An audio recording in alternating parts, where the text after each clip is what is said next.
আল্লাহ রাব্বুল আলামিন ফরমায় কুনতুম খায়রা উম্মাতিন উখরিজাত লিন-নাস, তোমরা হলে শ্রেষ্ঠ উম্মত, মানুষের মধ্য থেকে আমি তোমাদের বাছাই করিয়া তোমাদের মুহাম্মদী অন্তর্ভুক্ত করছি। আলহামদুলিল্লাহ। এই নবীর যেমন সম্মান মর্যাদা, তেমনি এই নবীর উম্মতেরও মান সম্মান মর্যাদা আল্লাহ রাব্বুল আলামিন বলেন। আলহামদুলিল্লাহ।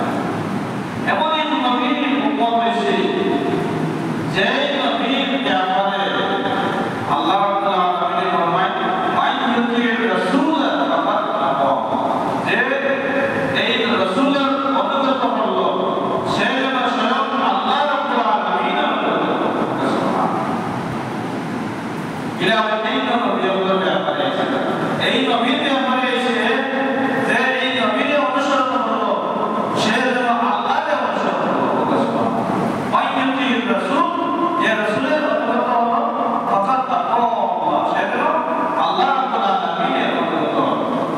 এর লাগি আল্লাহ রাব্বুল আলামিন তার বন্ধু হাবিব মুহাম্মদুর রাসূলুল্লাহ সাল্লাল্লাহু আলাইহি ওয়াসাল্লামের মর্যাদায় মহত্তবে ব্যক্তির বছর আল্লাহ রাব্বুল আলামিন ফরমায় ফালা রাব্বিকা লা ইউমিনুনা হাত্তা ইউহাক্কিমুকা ফীমা শাজারা বাইনাহুম সুম্মা লা ইয়াজিদু ফী আনফুসিহিম হারাজান মিম্মা কাদাইতা ওয়া ইউসাল্লিমু তাসলিমা।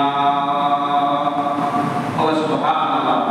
আল্লাহ রাব্বুল আলামিন ফরমাইলা, আপনার রবের কসম, আপনার নবী পরলোকের কসম, সে ব্যক্তি কখনো মুমিন হতে পারবে না যত সময় পর্যন্ত লা ইউমিনুনা হাত্তা ইউহাক্কিমুকা ফীমা শাজারা বাইনাহুম, তাদের মধ্যে ঝগড়া মীমাংসাকারী হিসাবে, ফয়সালাকারী হিসাবে আপনি নবী মুহাম্মদুর রাসূলুল্লাহ